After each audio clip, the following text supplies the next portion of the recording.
이제 솔로몬이 죽고 그 아들 르호보암이 유다의 왕이 됩니다. 그래서 이 본문은 특별한 의미를 갖습니다. 이스라엘 역사적으로도 굉장히 큰 의미를 갖는 본문인데요. 그래서 결국에는 남북 왕조가 갈라지는 남유다와 북이스라엘로 이스라엘이 갈라지는 그 사건들, 어떻게 갈라졌는가 그 사건들을 쭉 기록하고 있습니다. 실제적으로 역사적으로 남유다와 북이스라엘은 갑자기 갈라진 것은 아닙니다. 오늘 본문에 의해서 갑자기 갈라진 것은 아니고 사사기 시대부터 시작된 계속해서 지역 갈등이라고 할까요? 지역 갈등의 문제가 있었습니다. 그래서 남유다 중심으로 베냐민과 남유다가 이렇게 뭉쳐있는 모습들을 볼 수 있고, 특별히 다윗 시대 때도 보면 세바의 반란이라든가 이런 사건들을 보면 남유다와 북이스라엘로 다 갈라지는 모습들을 쭉 볼 수가 있습니다. 그래서 계속해서 이 남북 왕조가 조금씩 분열을 일으켰던 그런 사건들을 우리가 자세히 볼 수가 있습니다. 그래서 결국에는 정치적으로 보면 남유다의 다윗 왕과 또 솔로몬 왕, 계속해서 왕을 배출하는 거잖아요. 그 말은 남유다의 기득권층들이 생겼다는 것을 의미합니다. 점점 이렇게 지도하는 사람들, 상류층 사람들이 남유다에서 생겼다는 것을 알 수가 있습니다. 그것들을 자세하게 기록은 하지 않습니다. 그렇지만 정치적으로 그런 모습들을 계속해서 띄고 있는데요. 오늘 또 르호보암이 세겜으로 갔다는 말이 있습니다. 굳이 왜 르호보암이 왕이 됐는데 세겜이 이제 북이스라엘 땅에 있는 도시잖아요. 그래서 나중에 분열 왕국이 되었을 때 북이스라엘의 중심 도시가 세겜입니다. 굳이 르호보암이 왕이 돼서 예루살렘에서 대관식을 하지 않고 이 세겜으로 갔다고 말합니다. 그래서 이는 온 이스라엘이 그를 왕으로 삼고자 하여 세겜에 이르렀다, 이렇게 이야기하거든요. 굳이 예루살렘에서 세겜으로 가서 왕이 되려고 했던 이유가 있습니다. 바로 북이스라엘 백성들을 좀 포용하기 위해서 지금 간 겁니다. 그만큼 남북으로 점점 분열되고 있는 모습들을 우리가 예측을 할 수가 있고요, 알 수가 있는 것입니다.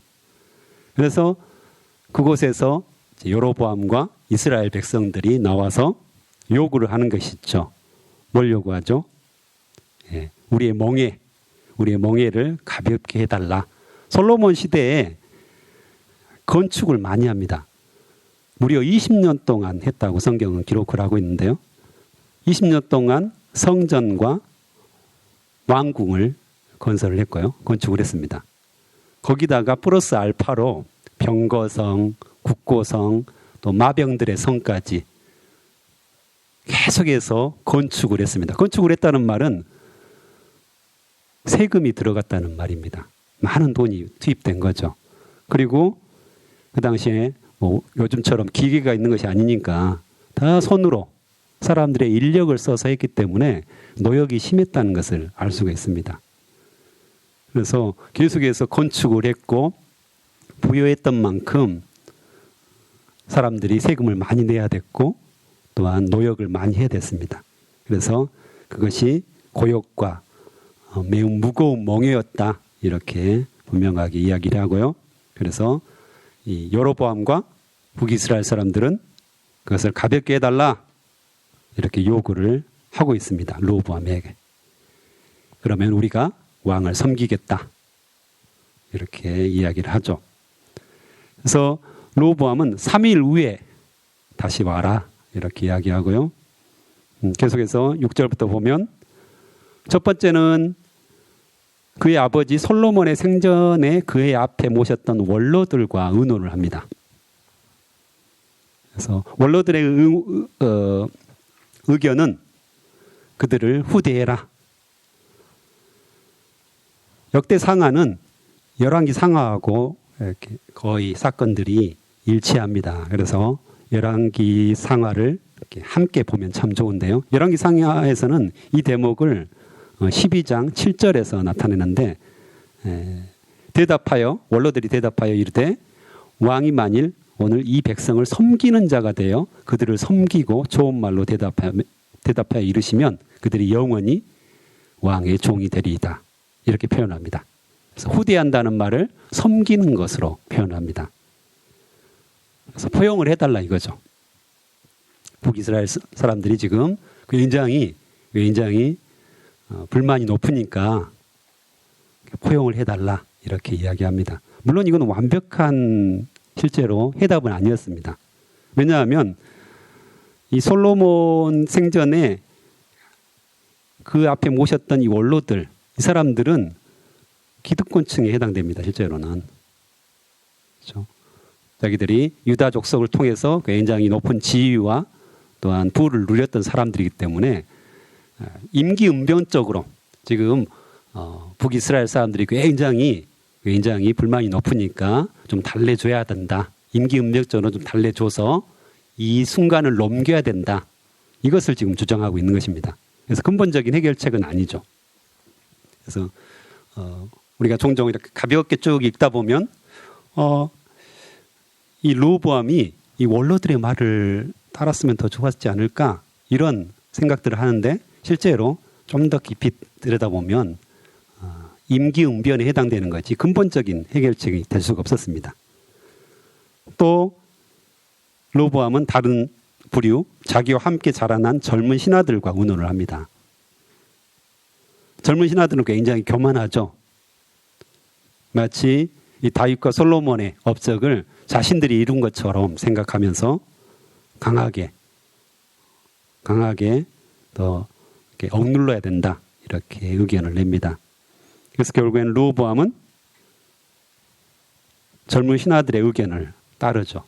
그래서 결국에는 나중에 보면 여로보암과 이스라엘 백성들이 다윗의 집안을 배반하고 유다를 배반하고 따로 북이스라엘 왕국을 세우는 그런 장면들이 나옵니다.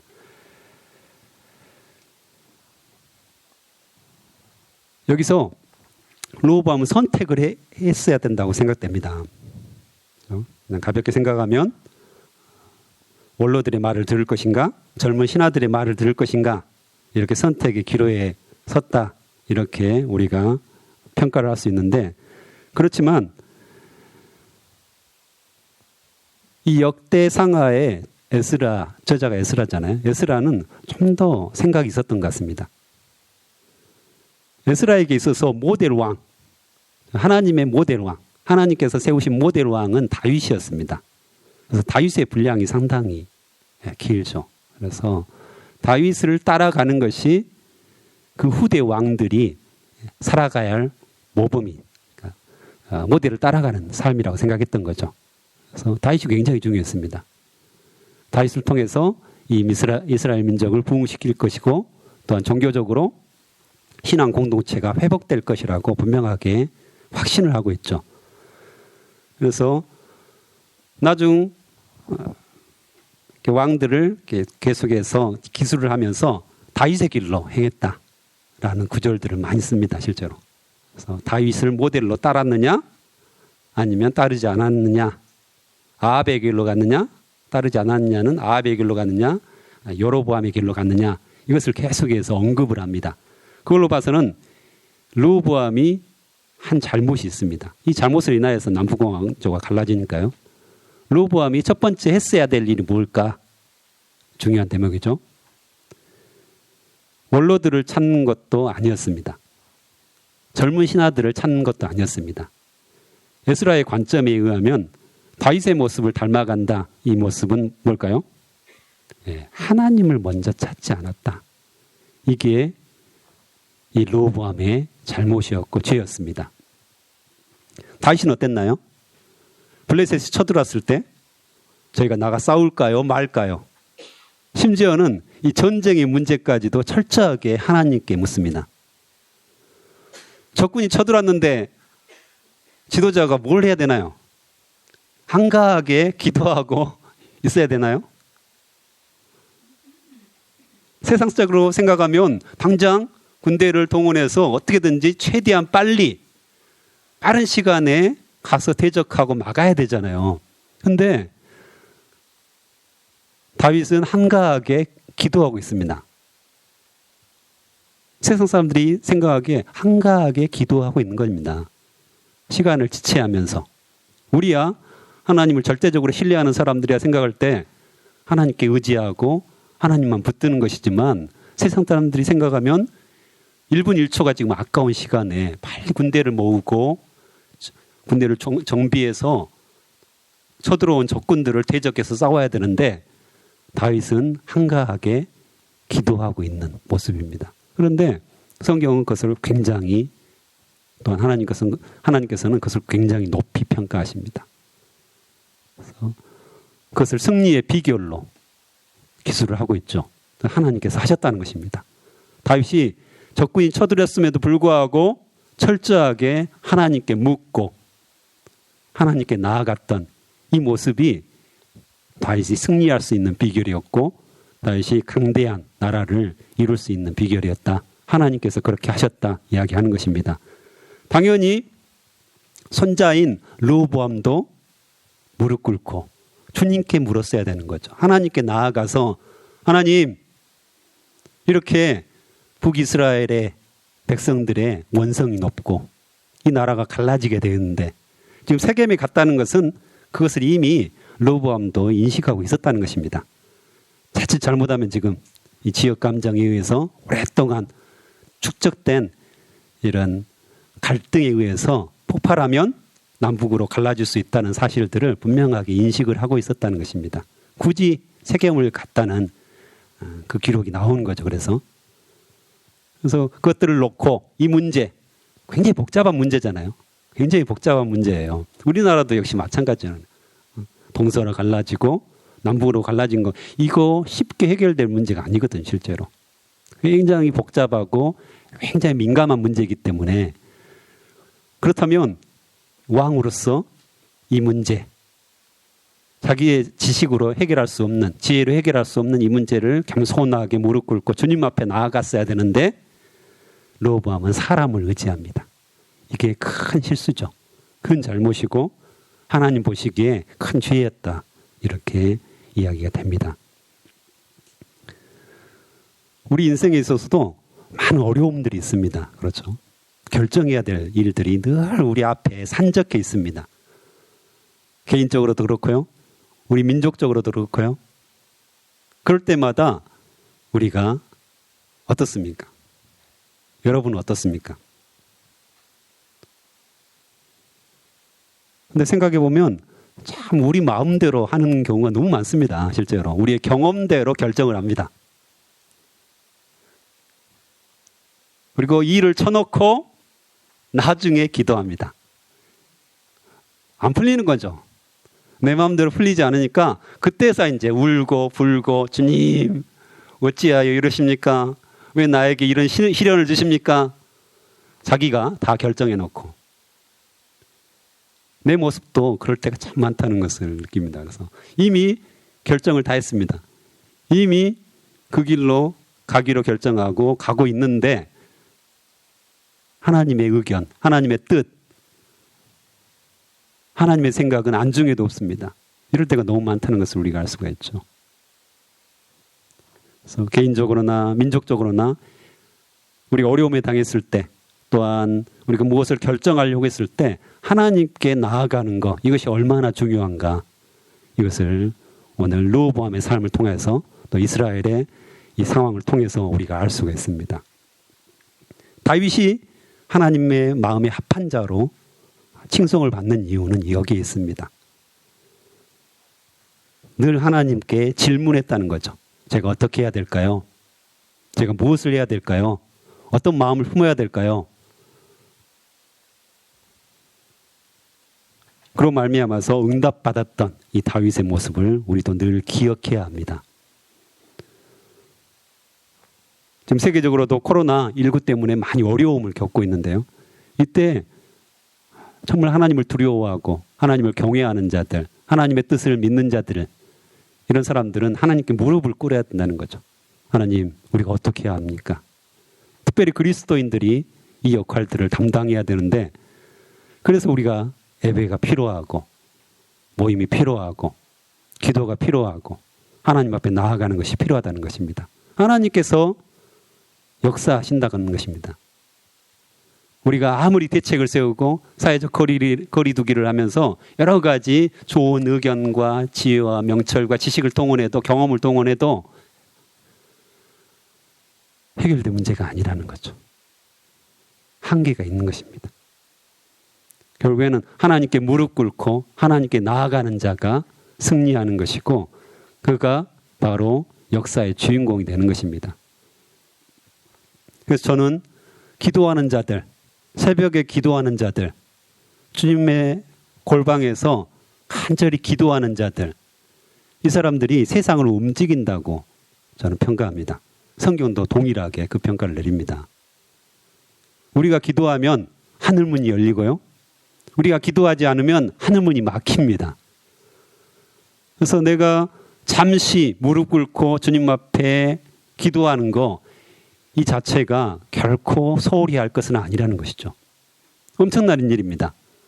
우리 한마디에 이 대한민국의 생사화복이 달려 있습니다.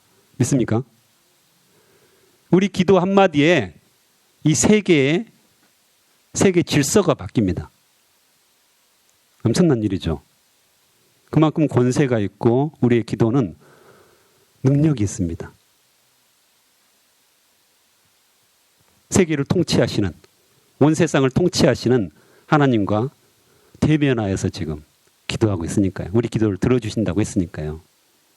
그래서 어떤 문제, 어떤 상황에서든지 주님 앞에 무릎 꿇고 나아가는 것, 그것이 우선순위가 되어야 되겠습니다. 먼저 하나님께 나아가는 것, 이것이 얼마나 중요한지 오늘 또 알 수가 있습니다.